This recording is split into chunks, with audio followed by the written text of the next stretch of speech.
இந்த மாதிரி மார்க்கெட் முடிச்ச உடனே நம்ம சீக்கிரமாக ட்ரேடில் எக்ஸிட் ஆகிட்டோமோ அப்படின்னு நீங்கள் ஃபீல் பண்ணுறீங்க அப்படின்னா ட்ரேடிங்கை பொறுத்த வரைக்கும் நீங்கள் ரொம்ப பச்சை பிள்ளையாக இருக்கீங்க, பெருசாக ஒன்றுமே என்ன கற்றுக்க ஆரம்பிக்கல அப்படின்னு அர்த்தம். ஏன்னா உங்களுடைய சிஸ்டமால் இந்த மாதிரி சின்ன மூவை தான் கேப்சர் பண்ண முடியும்னா உங்களால் சின்ன மூவை தான் கேப்சர் பண்ண முடியும். அதுவே உங்களுடைய சிஸ்டமால் ஒரு பெரிய ட்ரெண்டை கேப்சர் பண்ண முடியும்னா உங்களால் பெரிய ட்ரெண்டை கேப்சர் பண்ண முடியும். அதெல்லாம் உங்கள் சிஸ்டம் கேப்சர் பண்ணுறது, நீங்கள் கேப்சர் பண்ணுறது இல்லை. இந்த மாதிரி ரேண்டமாக உங்களுக்கு தெரிஞ்சதை வச்சு ட்ரேட் பண்ணுறீங்க அப்படின்னா இந்த மாதிரி தான் நீங்கள் சில ட்ரேட்ஸை மிஸ் பண்ணிட்டனோ, சில ட்ரேட் ஸ்டாப் லாஸ் அடிச்சிருச்சோ அப்படின்ட்டு மார்க்கெட் முடிச்சதுக்கப்புறம் ஃபீல் பண்ணிருப்பீங்க.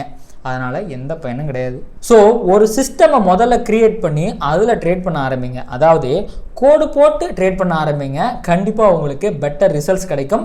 வித் எமோஷன் கண்ட்ரோலோடவும் இருக்கும் அது.